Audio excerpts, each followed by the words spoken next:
3.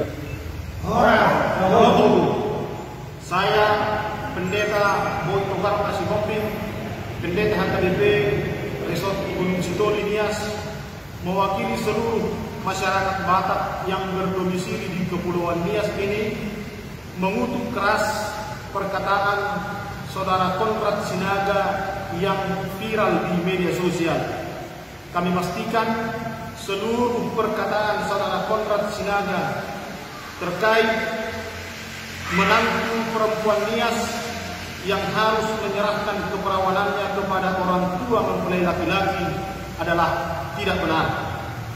Kami berharap seluruh saudara-saudara kami, masyarakat Nias dimanapun berada, untuk memberi kepercayaan kepada penegak hukum untuk memproses video ini sesuai dengan hukum yang berlaku di negara kita.